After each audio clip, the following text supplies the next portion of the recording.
Okay, so from a health and safety perspective, first we're going to check out that our equipment is in good working order. Everything's clean and well maintained, so our handles nice and clean inside and out. Steam on, clean, there's no build-up of any residue. Equipment's in clean, good working order. Check the lights up the top to make sure that everything's working as it should be.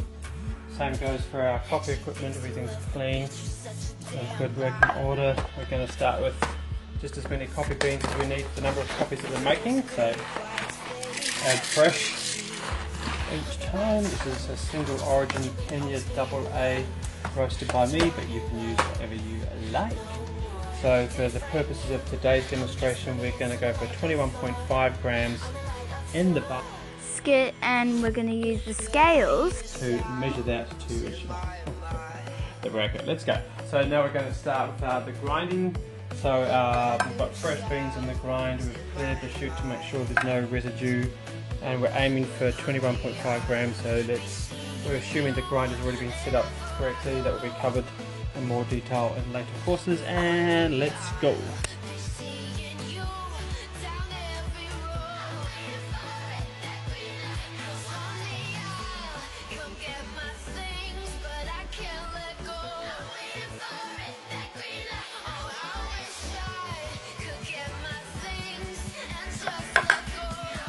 A lot of modern equipment works on timers, which also helps you with how much fresh grind you're ending up with. We're going to work with some weights. Here's my scale. I'm going to tear the scale back to 0 to make sure that we're starting a clean slate. Adding my coffee, freshly ground to the right consistency. We're aiming for 21.5 grams, so we'll probably show us 21. Fingers crossed on the scale. 21. Oh yeah, you came to me. Oh yeah, how good am I? Next we're going to go through the tamping process. We use a special instrument to compact the coffee in the handle. So, here's an example of some tampers. Please don't lose your tamper. Okay, so the tamper has a weighted end and a handle, a flat surface. We're going to use that to compact the grind. The trick here is to use a firm tamp. It's actually 20 pounds of pressure per square inch in case you're interested. And then polish for twisting at the end. Looking for a nice clean finish, even around all the sides. Brush off any excess, keep the work area clean and dry. When we're preparing our basket, we always use a clean dry cloth to wipe out. You don't want any moisture build up in here, otherwise that will cause channeling. The water that runs through the coffee will find the path of least resistance. Through. Got my glass. Going to run a little bit of water through the machine to starters, just to make sure it's clean and all ready to go.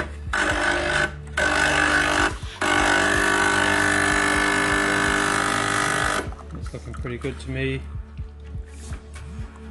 And the handle goes.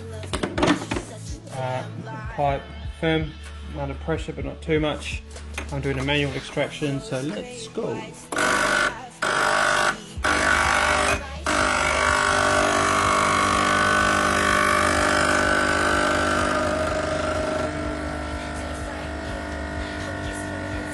Nice, even pour, solid, consistent.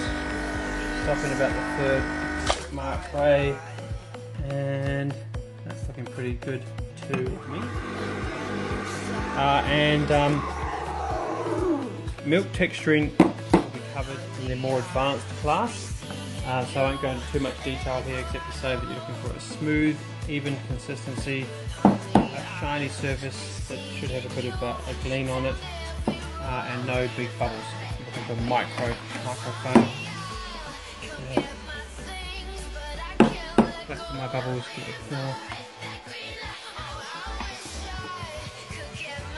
And that looks like a pretty smart coffee to me, don't you think? I do my makeup in somebody else's car.